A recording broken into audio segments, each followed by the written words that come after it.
we'll begin. Hello and welcome everyone to the Sally and Ralph Duchin Campus Lecture Series in Judaic Studies here at the University of Arizona. My name is David Graysboard and I form part of the core faculty of Judaic Studies. It's a privilege to introduce today's main speaker and interviewee, Rabbi Micha Odenheimer. He is founder of Tevel Betzedek, World with Justice. That's an Israeli-based non-governmental organization or nonprofit that specializes in fostering Jewishly conscious leadership in local and global community development projects in education, agriculture, public health, and the empowerment of women and youth.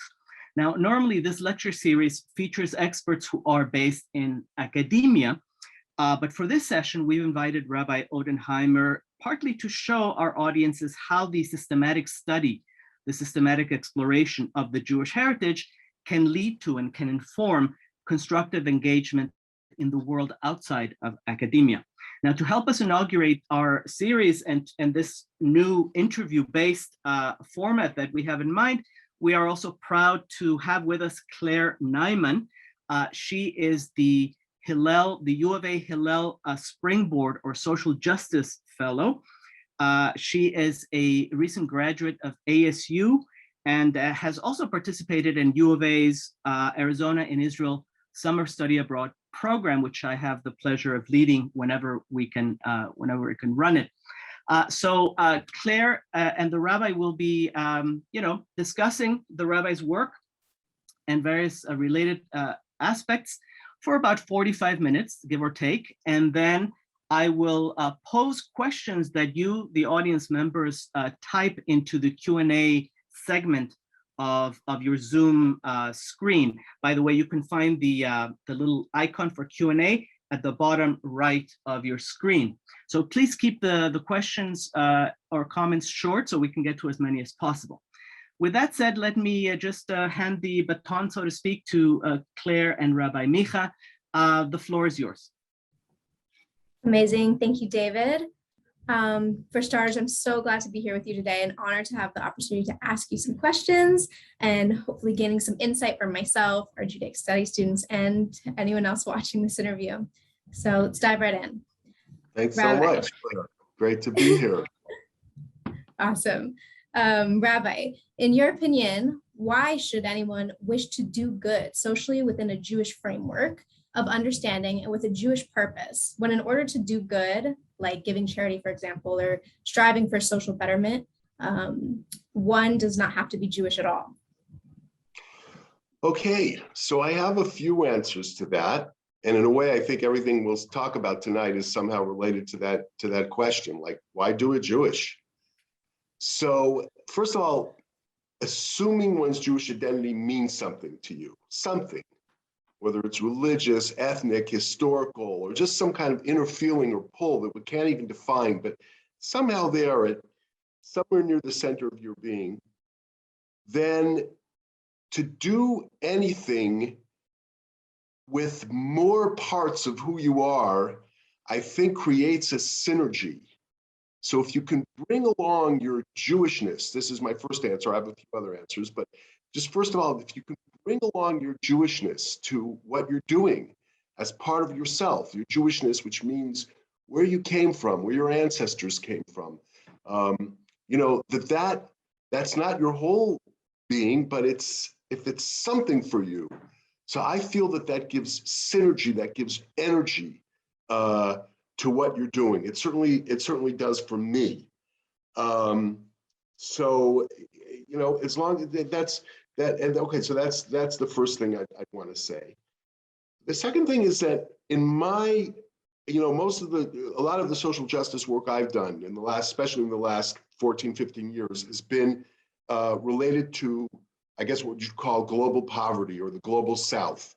And especially there, but really everywhere, nobody comes from nowhere. Everybody comes from somewhere. Everybody has a specificity to what their history is.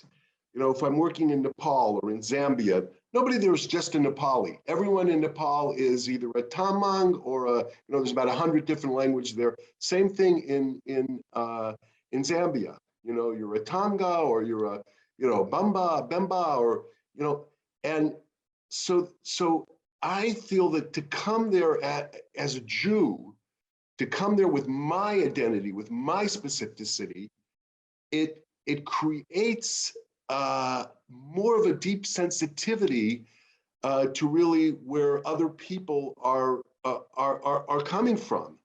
And I think that there's been a lot of damage done in the work of what they call international development and so on, from the idea that somehow Westerners are universal and the people that we're dealing with, or that we're trying to help, or that we're interacting with, or we're partnering with, are tribal. We're the universal and they're the tribal. No, we come with our own specificity, what do you call it? Particularity, specificity, and we meet other people, on those grounds. So yes, there are universal truths. We do have to come and create a universal, some kind of universal human ethic, but we have to do it with the sense of humility, of understanding that we're also coming from our own history, and we have to come to each other with respect and with curiosity for who we are. So that's part of the answer. If you wanted to say something, I don't know if you want to react or respond to that, because I have more to say. Yeah, I think as a Jew of color, bringing all your identities, or potentially bringing all your identities into the things that you do, and how that can create synergy, is so powerful to me. So I'm absolutely thrilled to hear that. And I completely agree that maintaining an identity in this work without imposition is also incredibly important. Yeah, I know that, like, for example, where we worked both in Nepal and where we worked in Burundi and in Zambia, that the people we were working with, whether they were a local staff or, local organizations, maybe less so in the villages, because in the villages, people really didn't know exactly, they never even heard of Jews, or, basically. But the local staff, local people were very moved by our appreciation and love for our own identity, and it strengthened their feeling of wanting to do for themselves, of wanting to also weave their culture into what they were doing. So that's one answer. Another part of it for me is that, this is more about Jewish tradition, and this is more getting into, sort of what do we have to offer? What I said before really has to do with everybody's identity, whether you're Irish, or whether you're Italian, or whether you're African American, or whatever it is. But specifically Jewishly, I'm sure it applies for other traditions as well. But I think that this, the culture that we live in the United, if you're in the United States, and to a certain extent also in Israel and Western Europe, or whatever, very overwhelming. Modern culture is very overwhelming. We tend to think that we have more freedom than other people ever did. And in a way, of course it's true. But on the other hand, I think we're more bombarded by advertisements, by messages, by social media, by what I would call the ruling ideology that says that progress is going to come primarily through technology, through economic growth. And no matter how independent a thinker we are, it's difficult to escape certain kinds of assumptions about reality. And that's why, for me, it's crucial that in the great debates about justice, about equality, about economics, about what is a good life, what is it to be a human being, that we need to escape the flatness of being locked into our own current perspective. And I feel that one of the only tools we have, perhaps not the only, but one of the basic tools we have is cultural and religious traditions that go back very, very far, and that enable us to see that some of the questions that we are that we've been debating, that we're debating now, have come up for millennia, for centuries, and they've been debated for centuries. And that the answers that have been given by our religious traditions are not necessarily the same answers that are given by the prevailing culture. So I feel that being connected to our religious tradition and our cultural tradition gives us a tool that can help us escape our limited historical perspective. So that's another another answer. Awesome, incredible. Bringing us back to the idea of weaving identity into the work that you do and being connected to our tradition as Jews, how can young Jews in the United States who have no or little knowledge or taste for religion or halakhic values derive a meaningful Jewish approach to what they consider to be just causes? So I don't know if this is exactly, I'm trying to attack that from a couple of perspectives, and I'll ask you what you really meant, because I'm not sure. I was thinking about, because of your questions, I was thinking about the contribution that Jews and other ethnic groups have made to American society. America is this great, society that presents itself with, to an extent, with some justification as being about beyond ethnicity, about being beyond specific histories. It's in the new world. It has new principles, and of course, as we all know, it didn't apply to everybody for all, for all time and for a long time. But I'm thinking about the contribution that immigrants made. I'm approaching this subject a little bit a roundabout way, and what I was thinking was that oftentimes, or the great contribution that people made coming from other places, and everybody came from other places, to America, it was sort of like fission energy, the energy of when you split an atom. So people come and they have their identity, say, as Jews, and yet then they're confronted with this kind of universal American culture, or culture purporting to be universal. And at that moment, that creates this inner energy, this kind of tension between the particular and the universal, creates a new energy, whether it's from Jews, whether it's from African Americans, whether it's from Italians, whoever it's from.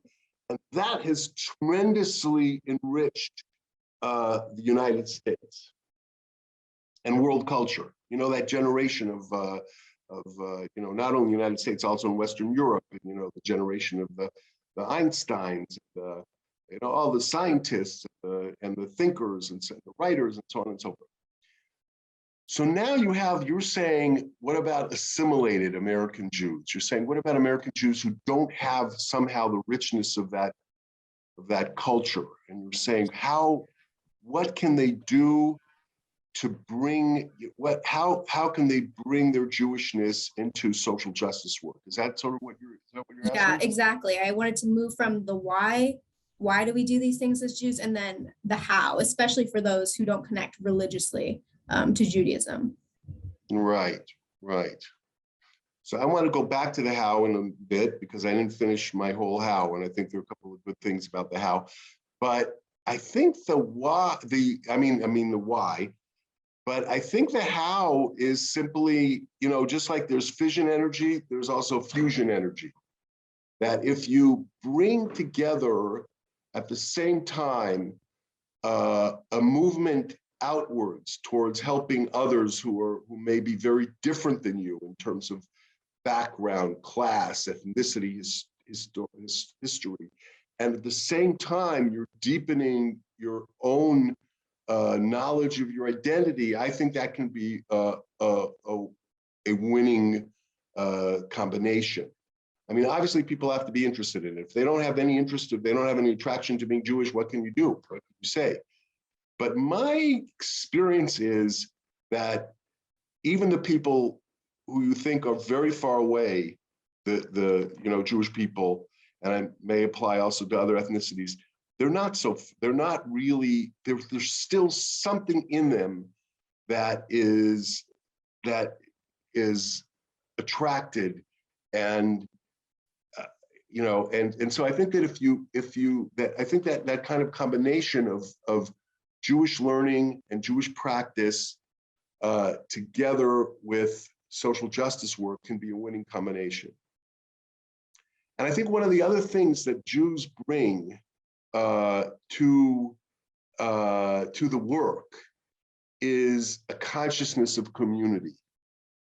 Because what I found is that people who may be considered impoverished in today's world, they don't have access to resources, they don't have maybe even access to water, or even some very basic things. One of their greatest strengths is community. I mean, if we're talking about, for example, villages where about 2 billion people still live. And to be able to think community is very, very important in doing social justice work. To be able to understand that community and solidarity between people may be the greatest resource that people have. And I feel that, if you can do Jewish as you can do social justice work as a community, and combine it with consciousness of how powerful community can be, that can be another tool. Wow, that's inspiring for me, especially as the social justice fellow here at Hillel at the university. But I want to ask you, how do you present yourself as actively Jewish in the work that you do, if you do at all? What we do with Tevel B'Tzedek, with my organization, is we do like kind of a two-tiered thing. On the one hand, we're very, very focused on local staff, local volunteers, local knowledge. One of the most successful projects we've done in Nepal, for example, and also in Burundi, is to give sort of volunteering fellowships, internships, kind of paid internships to people from the very villages, young people from the very villages that we're working in. And we find that the more local you go, the deeper you can go, the better you can, the better you can ensure that when you leave, there's that you're leaving the richness and that you wanted to bring, and the ideas that you want to bring. But at the same time, we have service learning programs where we bring young Jewish people, Israelis and also non-Israelis, to the village. And first we prepare them with a month-long, depending on how long the program is, but usually it's a month-long preparation, in which we do Jewish study about, study of Jewish texts that have to do with social justice, and have to do with the deep questions of what do we want as human beings? Who are we as human beings? What is a human being? What are we working towards? We don't take it for granted that what we're trying to do is bring, the advances of the West to, Sub-Saharan Africa or South Asia or wherever it is, but trying to really to do that kind of deep thinking and to use our tradition to help us, not only our tradition but also, and we do Shabbat together, and we continue in the village to do Shabbat together, and we bring a group together that we try to include as many different kinds of Jews in terms of their practice as we can. So we'll have Orthodox Jews and Reform Jews and conservative Jews and diaspora Jews. So, you know, how do we present? We present, I think we present to our staff and to other organizations as very unapologetically Jewish. I'm not sure if that's what you meant, but that's yeah, that's awesome. Those opportunities sound incredible. All of the Judaic Studies students should absolutely look into that. yeah. But I wanted to highlight an idea that you mentioned, the Yeah. idea of the advances of the West. How would you react to the popularization in the United States of Tikkun Olam virtually at the expense of, you know, other more central principles of Jewish civilization, like history, nationality, Teshuvah, Eretz Yisrael, things like that? Mm-hmm. So I would say, you know, there's been this whole debate, as you're referring to, about Tikkun Olam, you know, sort of pro and con. And in fact, there's somebody, one of them, you know, sort of more conservative rabbinic leaders wrote a whole book against Tikkun Olam, and other people promote Tikkun Olam. There's a joke that you might have heard that says there are two kinds of Jews: those who believe in Tikkun Olam and those who speak Hebrew. I don't know if you heard that, but you know, sort of highlighting the fact that that even though Tikkun Olam is itself Hebrew, but it's been promulgated and promoted as a central value more, I guess, by reform movement and more by people who might not be so learned or so involved in practice or so involved in some of the some of the central ideas that you're talking about. So I do understand that. I understand that because I think oftentimes, you know, Tikkun Olam is presented as something that it's, you know, it's kind of general. It's kind of very, very general. Tikkun Olam, fixing the world, you know, being a good person, or, you know, it can be seen as something that's, you know, kind of flat. It's without the fizz anymore, because that fizz comes from the, you know, the baking soda and the vinegar that makes the fizz. So that's like the particularity meeting the universal, you know, meeting the universal. And here we have people who are pretty much already in the universal and not so much in the particular. On the other hand, and for me, it's a big other hand, social justice, people who try to deny the idea that social justice is a basic, deep spine of the Torah, I think are just, you know, are just wrong. Maybe it shouldn't be called Tikkun Olam, or maybe Tikkun Olam has lost some of its meaning, although it does have some deep, you know, sort of roots in Kabbalah, and there's certain things I like about it. But the main point for me is to say that, you know, people, if you're opposing Tikkun Olam because you're trying to somehow say that creating an equitable society and one without classes that are oppressed is not central to Judaism, that's just wrong. It is a central spine, if not the central spine of Judaism.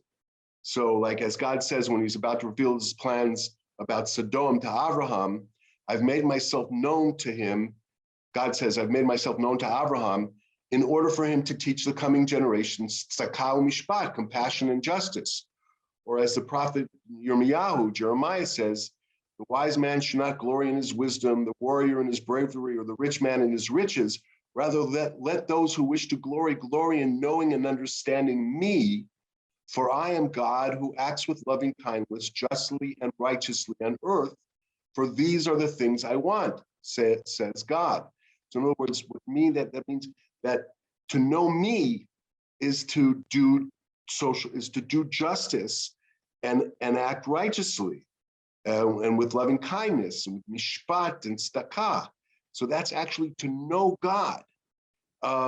So you can't, there's no way to me to deny that is a central part of Judaism.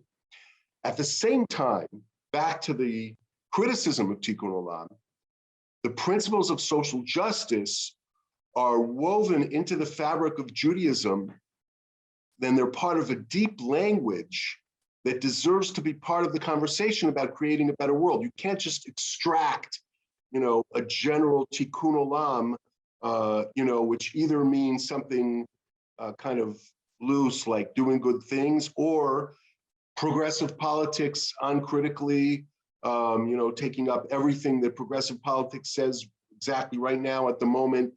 You can't do that. You can't extract the Jewish emphasis, deep Jewish emphasis on economic justice and social justice from the fabric, the whole fabric of Judaism.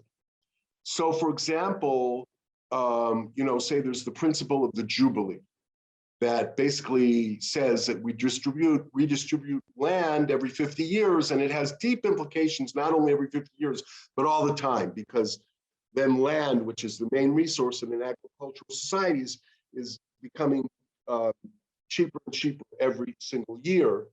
So basically, but what's the reason it's given? So it says because you don't own the land, you don't own anything.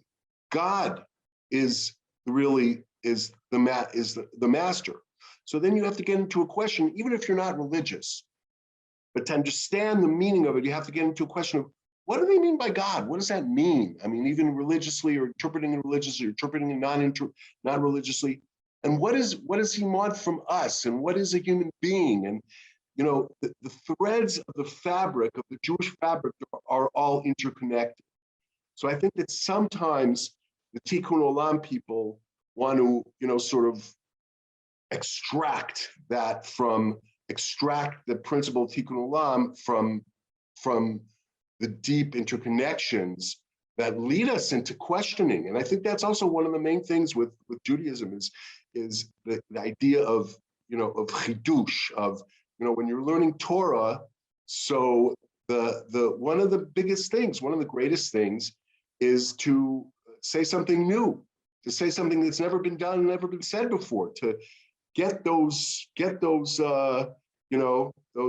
do you call them, the interconnections in the brain, get them firing and bring something down that's new. And that's deep part of Jewish culture. And that has to be part of Tikkun Olam as well. And to do that, you have to have a basis. I mean, you don't have to. And it's someone new can come in and say the greatest thing in the world. I'm not saying you have to be the greatest, Jethro came and right away he's telling Moses what to do and Moses accepts it. But still in all, you have to have that, you have to be involved in to really do Jewish social and economic justice. You have to look at the situation and see how it applies. And so I kind of understand both sides. But the main thing for me is social and economic justice is definitely a central spine of the Torah, without question. Amazing. I asked you how you present yourself as actively Jewish in this work, and you're showing us firsthand. So I really appreciate that. And speaking of questioning and bringing up something new ideas, you're known as a vocal critic of neoliberal economics. And so I want to ask you how you define neoliberalism and why you think it has to be questioned or opposed on Jewish grounds. Right. So neoliberal economics has really shaped the global South, or the developing world, or whatever you want to call it, the 2/3 world. It's really shaped it because what happened was that in the 1970s, the United States and Europe, there was a lot of money that had come into the banks in the United States because, for different reasons, the oil embargo, the oil companies and the Saudi Arabia, whatever, made a lot of money. The banks wanted to give that money out, to put it to work, right? Because banks don't like money just lying in the bank. So they pushed loans to about 100 different countries, massive loans to developing countries.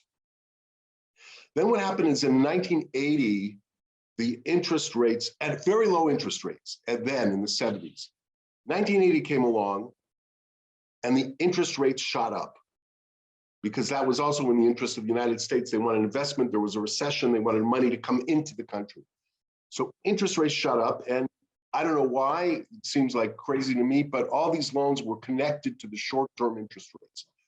So all these countries now had to pay back loans at interest rates that they could no longer, they couldn't do it. So just at that time, Reagan, Thatcher, and Kohl were all neoliberal, meaning they were acolytes, disciples of Milton Friedman and Frederick Hayek and neoliberalism. They were elected into office, and they put their people into the International Monetary Fund and the World Bank, and et cetera. So along came this International Monetary Fund, and they come to these countries that were pretty desperate because they couldn't pay back these loans. And they said, and oftentimes they gave the loans to dictators too, the United States, and the dictators pocketed half of it. And then there was a new dictator. So they said to these countries, okay, now we'll help you, restructure your loans and give you a loan to tide over and so on and so forth. But you have to do economics the way we say, to do it right, what we call right. And basically what that meant is you have to open your economies and your countries to foreign investors and to multinational corporations. And you have to make it comfortable and attractive to them. And how do you do that? You have to cut your budget. Why? Because to cut your budget means that you'll be able to lower taxes, and therefore these people want to come in, and then also devalue your currency, a whole bunch of things. But let's just stick with right now with cutting your budget. Where are these countries going to cut their budget? All these things that were done for the poor, cutting health care, making health care instead of public and free. Oh, now you have to pay for it.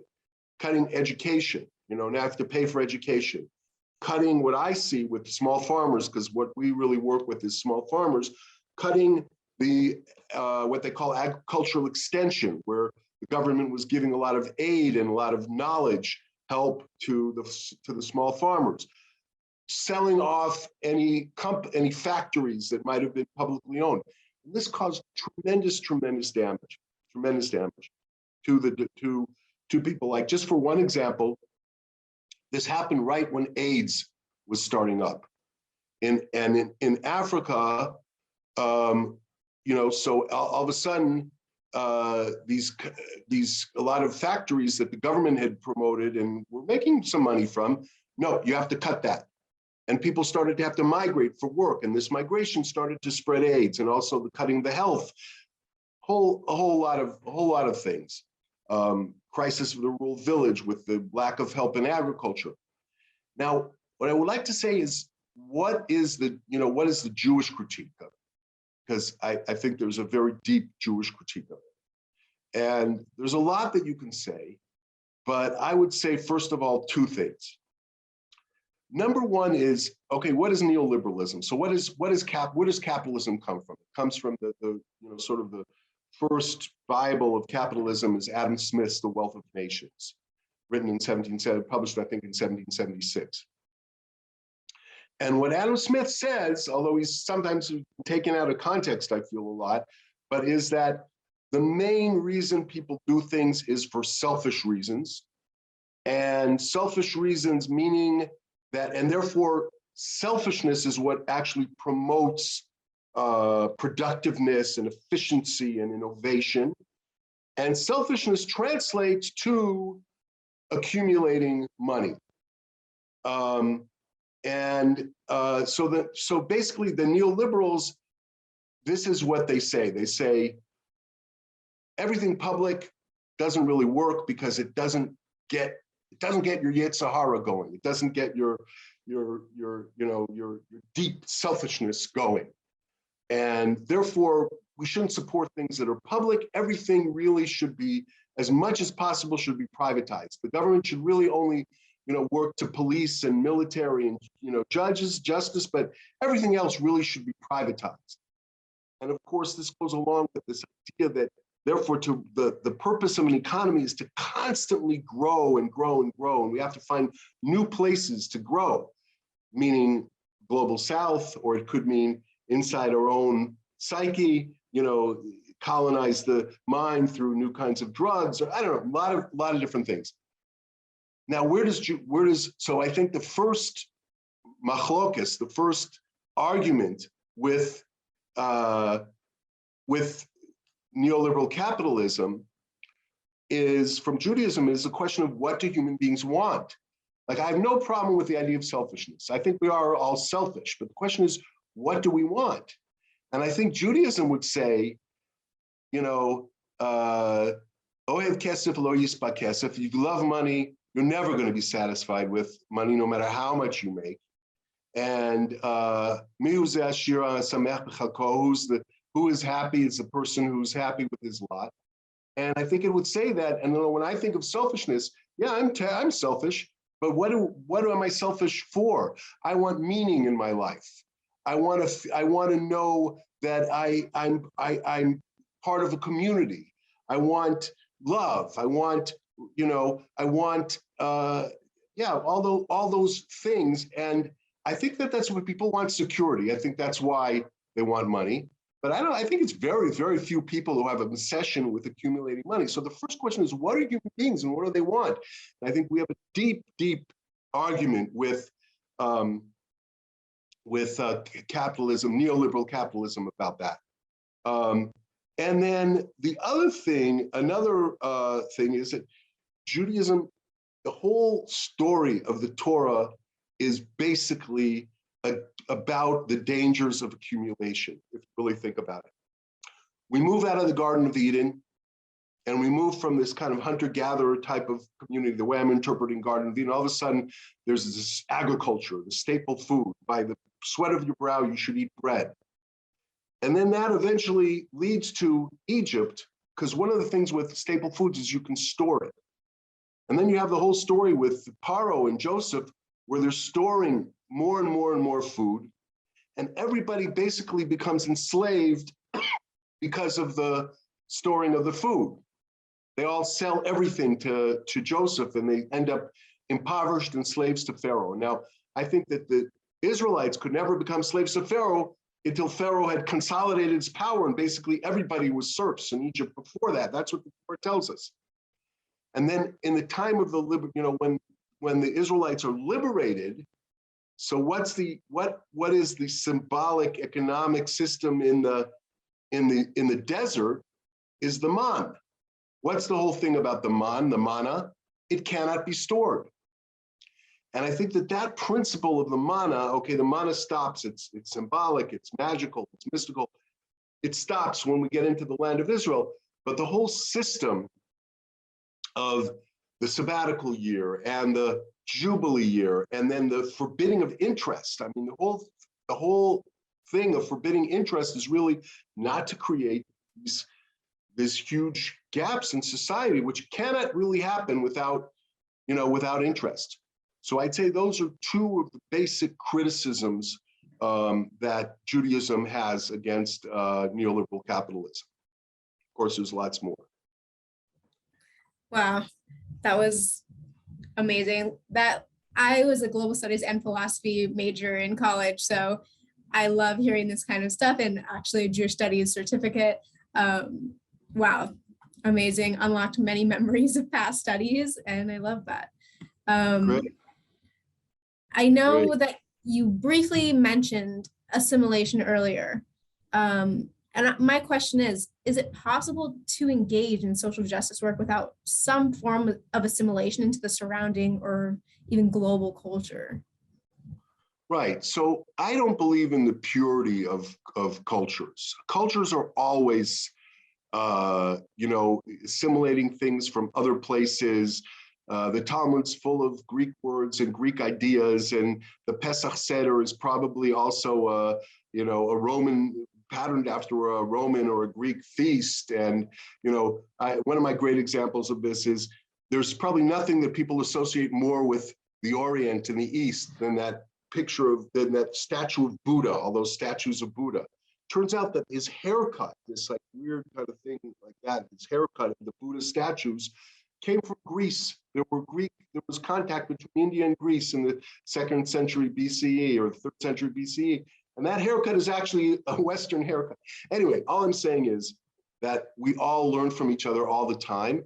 And I think that, like I said, that fission, that energy, that fizz actually comes from the constant process of assimilation, the constant process of particularism, the tension between particularism and universalism. So I would agree with you. I think we have to also connect to the societies that we're trying to work with, and with their tools and with their ideas. And I've learned a lot from non-Jewish philosophers as well. And I think it only enriches us. But I think that it's important to keep digging in our own culture as well, and that's what creates, for me, a lot of can create a tremendous amount of energy. So, yeah, assimilation isn't so terrible necessarily. Awesome. I mean, and that's assimilating and learning from other people. I think it's key. Mm-hmm. So, in that same vein, where do you think secular Jewish ideology, like Zionism, for example, fits in the relationship between Jewish and Judaism in general and social justice? Right. For me, Zionism, I mean, being in Israel, I've lived in Israel for 35 years. And for me, it's very empowering, and it sort of creates a basis. Rav Avraham Yitzchak HaKohen Kook, the first chief rabbi of Palestine in the Mandate period, in the modern period, he said that there's this idea of two messiahs. So he said that the Messiah, the son of Joseph, is the ingathering of the exiles, and then the Messiah, the son of David, after the ingathering has happened, is universalism, is working to create a better world. And there's this people always talk about being a light for the nations, right? Now, if you actually look at where that phrase comes from, light for the nations, it doesn't say it never says light for the nations or la goyim. It says le or goyim, meaning a light of nations. And meaning, the way I understand it, is that we can help catalyze, can be part of a discourse and feel responsibility, but we have to strengthen our nation. For me, Zionism is about strengthening and within the global world, having a base to develop and continue our culture. And to me, as you heard from before, I don't think that contradicts doing good for the world. I think it although it can. I mean, it can become, nationalism can become fascism too. I'm not denying it. But I think it can and does often give a basis and a platform for doing great things in the world. Awesome. So the final couple of questions I have for you will hopefully speak to our future-minded Judaic students, Judaic study students, and Jewish students in general who are interested in social justice work. So in your opinion, what is the value of the empirical, usually academic study of Jewish culture to the goals of pursuing humanitarian and other constructive causes? Mm-hmm. Okay, so I love this. There's a quote by, there was a great German Jewish thinker called Walter Benjamin. Have you ever heard of him or not? But listen, he's a great, really interesting thinker. And he wrote, one of the last things he wrote, he was actually pretty much died in the Holocaust in 1942. And one of the last things he wrote, he said, he talked about tradition, and he said, this danger affects both the content of tradition and its receivers. The same threat hangs over both, that of becoming a tool of the ruling classes. In every era, the attempt must be made anew to wrest tradition away from a conformism that is about to overpower it. So in other words, okay, Judaism opens and evolves over many different time periods and through millennia and through different geographical areas, and oftentimes, this is what I'm referring to with the Benjamin quote, it's taken over by a certain idea in a certain period and used and can be used politically in that way. And I think that the job of academics, or part of the job of academics in terms of social justice work, is to remind us of the Jewish ideas and figures and battles and solutions that we perhaps have forgotten about. So just to give an example that's close to my heart, is that I feel that the social justice tradition, for example, was very strong in Judaism, even in Orthodox Judaism, or especially in Orthodox Judaism, in between, in the period of the first half of the 20th century. So you'll have you'll have the greatest Kabbalist of the 20th century, probably Rabbi Yehuda Ashlag, was basically a communist. He hated Soviet communism as it was developing because of its brutality and forcing, but he really believed that love your neighbor as yourself meant that we all have to take care of each other, teach according to his, and he meant it in a global sense. He said, it's got to be global. It's not only about the Jewish people. This was the super Orthodox, the greatest Kabbalist, Or you have Reb Chaim Soloveitchik, who is the greatest Talmudist of the 20th century and still has an overwhelming influence on the whole yeshiva world. And when someone, his nephew, Meir Bar Ilan, asked him, what does it mean to be a rabbi? What's the most important thing of being a rabbi? He said, to prosecute the humiliation of the lonely and abandoned, to protect the dignity of the poor, and to save the oppressed from the hands of his oppressor. Rav Kook, who I mentioned before, so he said, a Jewish state has to stop poverty before it begins. And he said, I don't know what the economic system of the Torah is, but it can't be capitalism. That's what he said. But a lot of that was forgotten after the war. Why was it forgotten after the Holocaust? Because Jews were concerned with survival, because there was, the Ben Gurion tried to, sort of neutralize religious Zionism by signing it, basically religious affairs and connecting it to the state, even though he himself was a socialist, but he didn't want an independent religious ethic. Alliance, because Israel was allied with the United States against the Soviet Union, because of success of Jews in the United States, and many reasons. And I think part of what academia can do is to remind us of how various and how rich Jewish culture is, and to bring out things that we may have forgotten. Yeah. So my final question for you, and before I ask, I just want to thank you so much for being here and giving me and the rest of the people on this call and whoever watches it the opportunity to learn from you. But I want to ask, whether through your NGO, Tevel B'Tzedek, or on a personal level, what are you doing to apply, this obvious Judaic extensive knowledge? So what I've been doing the last 14 years is created this organization.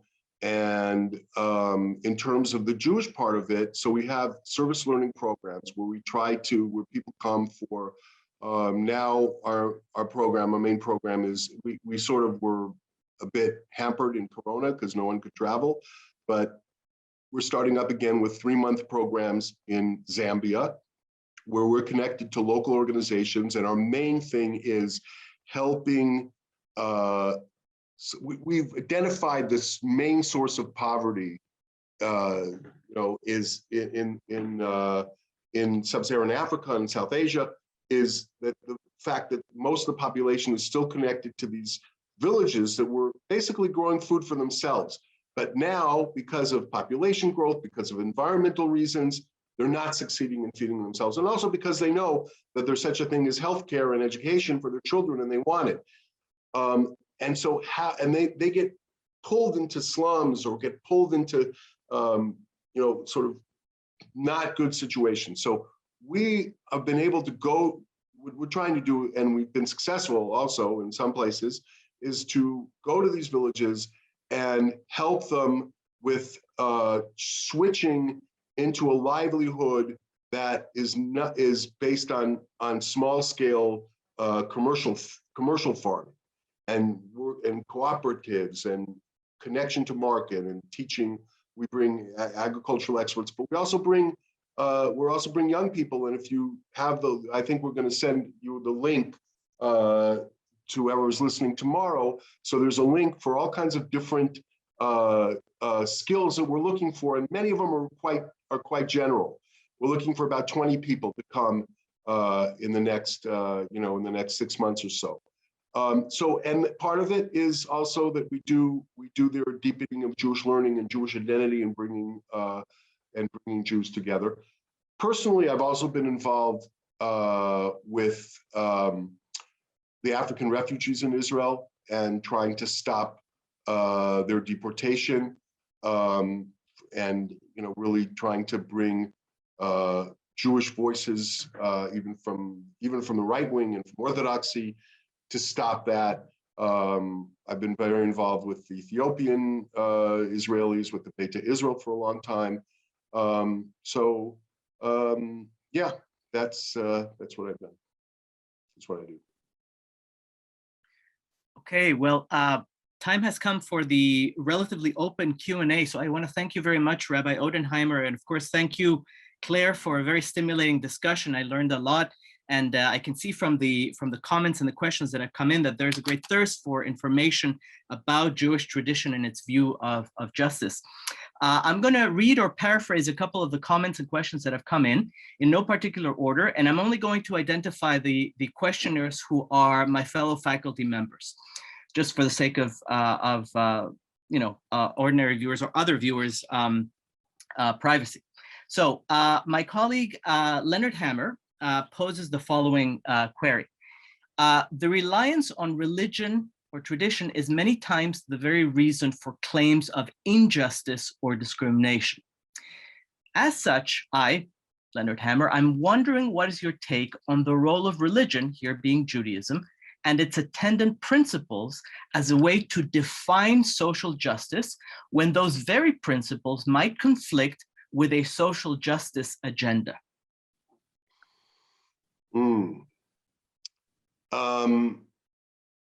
Look, it says in the Talmud that the Torah can either be a Sam Chaim or a Sam Mavet. It can be either a elixir of life or a poison.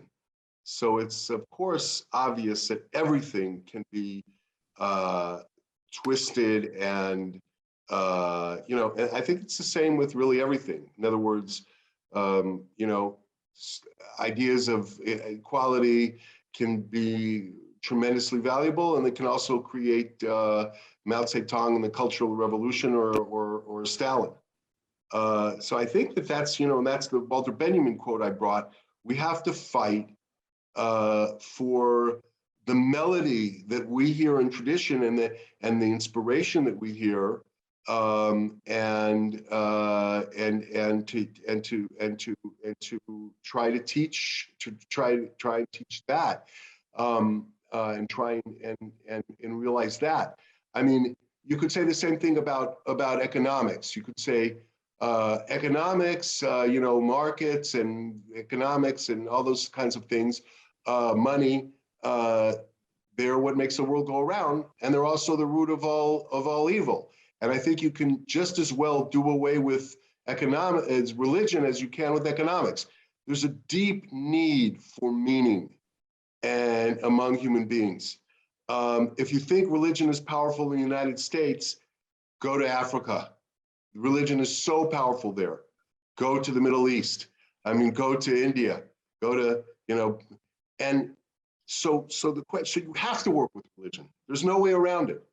And if you are, then you have to try and bring the best, the true melody, the divine melody out of religion. That's the work. What else can you do? Mm-hmm. Okay, thank you for that. Another colleague, Dr. Rabbi Howard Schwartz poses the following query, very likely going back to questions you responded to with regard to Tikkun Olam and its role in American Jewish life. He says, quote, "But for many American Jews, Tikkun Olam is all that matters, and that is a danger to our future, to Israel, etc., and that really needs to be dealt with." So how would you approach that problem? Well, I approach it by trying to include American Jews in an organization and an effort that is based in Jerusalem and that highly values Jewish tradition. So I'm trying to create that, that integration. And I do, like I said, I do understand, the criticism of just the flattening of Judaism to somebody's current idea of progressive politics. Okay. Yeah. Thank you. Another observer, another listener says, "Thank you for being here, Rabbi. My question is, how, in your view, might some trends in modern Western feminism conflict with some of the more traditionalistic technical requirements of Tikkun Olam, such as the observance of modesty customs by Am Yisrael? And can they be reconciled?" I'm not sure exactly how the question has to do with sort of social and economic justice, but I'm a believer. I believe that the feminist revolution is very positive for mankind, humankind, and I think that there also are sources, especially in Kabbalah, etc., for this idea of the rising of the feminine as part of a kind of a messianic fixing. At the same time, in terms of religion, I am Orthodox, and I do believe in change that comes organically and not as not as a revolution, not all at once. And to respect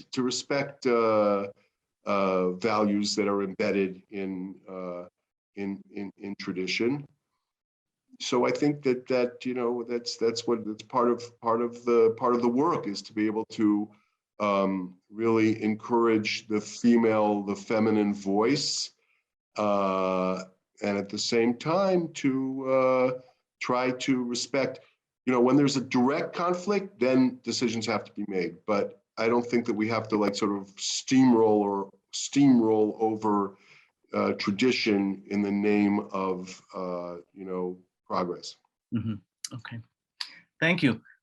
This particular viewer has posed a number of questions. I'm just going to read one of them. I am sorry that we probably won't have time to deal with all of them. The question is probably, I don't know, I'm speculating in response to your discussion of neoliberalism. So this questioner asks, are we supervenient? I imagine that means, I don't know, that means subservient to a mega technical system since the days of the pyramids. Do neoliberal elites manage to climb atop all our necessities piratically or as hucksters? So it sounds to me like, there's a lot of sort of conspiracy ideas around. It seems to me that this questioner is connecting to those conspiracy theories.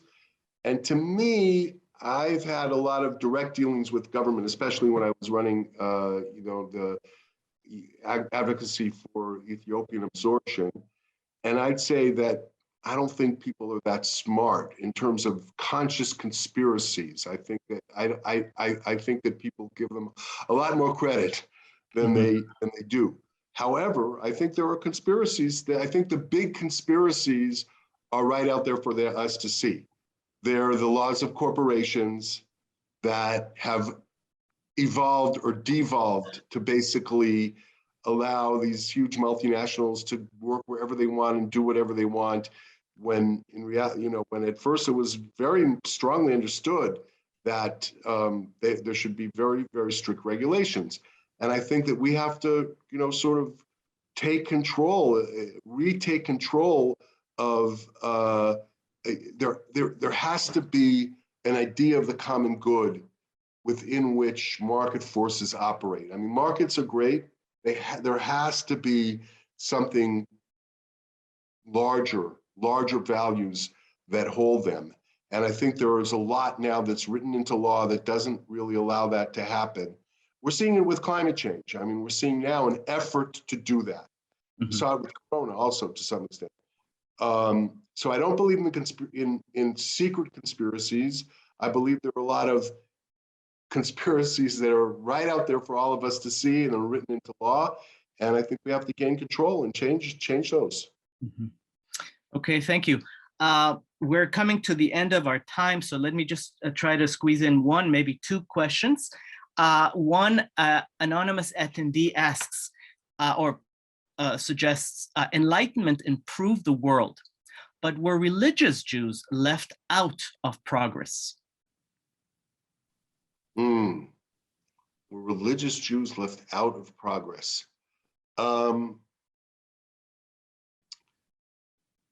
other words, you asking, I think what happened during the Enlightenment, and using saying the Enlightenment as being, for Jews, as being sort of the time when Jews were allowed to become citizens of democratic countries or countries.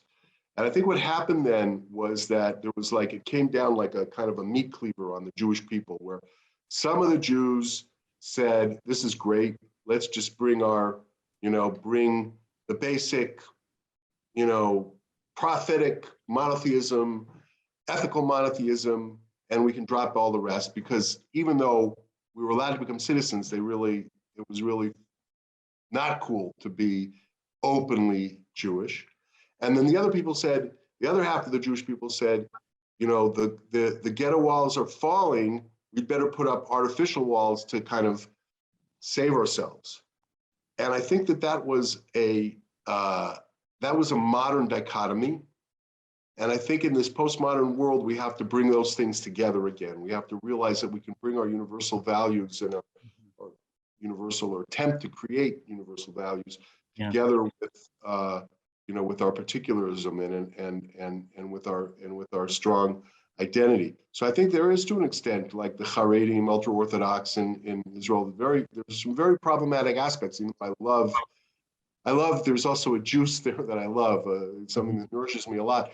But there is a problematic aspect to Jews that have been left out of the Enlightenment and autonomy, basically understanding that human beings have autonomy and still are very, very tied to sort of leaders that control the communities and so on. But I think that's also changing, and I think that we'll see some of that fizz that I was talking about coming out of that, opening up of the ultra-Orthodox. Yeah. I'm particularly taken by your chemical similes. I mean, you've used a lot of chemical imagery here, which I think I'd like to try myself, see how it goes. But anyway, it goes without saying that you've given us much to think about. I think you're right that the Jewish civilization has posed very important questions about what community means, what welfare means, what dignity means, what justice means. And again, I think you've given us models for incorporating the multi-millennial, in some cases, discussions about those issues, those principles into something that is very concrete and very immediate. We're a little bit over time, so I want to again thank you very much for being with us, Rabbi Odenheimer. Of course, thank you, Claire, for inaugurating this fantastic, what I consider to be a very good interview format. I just want to make everyone aware that tomorrow at 4 p.m. in Arizona, Professor Max Strassfeld will be speaking about his forthcoming book on a trans Talmud, that is eunuchs and androgynes in rabbinic literature. That is also going to be held via Zoom. On the 15th of this month, we will have Professor Adam Rovner from the University of Denver, who will speak about forgotten encounters between Blacks and Jews around 1850 in Africa. Details on that will follow. But for now, I want to close this session by thanking everyone for being here, for being patient. I'm sorry if I didn't get to all the questions and all the comments. I know that some of you have requested some more information, but feel free. It's very important to connect with Tevel B'Tzedek if this is something you wish to do. You can simply Google the NGO, and if you registered for this talk, you will receive a link to specific information about Tevel B'Tzedek, which has a number of programs running in places like Nepal and as we saw, the Global South. Yeah, we don't advocate this or that cause, but I think, again, this is an example of how to put theory into practice. So thank you all very much. If you want to say anything else I just want to say thank you. First of all, right now our programs are in Zambia. We're going to get back to Nepal, but right now we're focusing on Zambia. And I just want to thank you, David, and thank Claire and Jacqueline for everything. And it was a pleasure. And also to Leonard for making this happen also. Yes, absolutely. Very good, very good. Thank you. So, Lehitraot, hopefully. Lehitraot. Take care, everyone. Bye.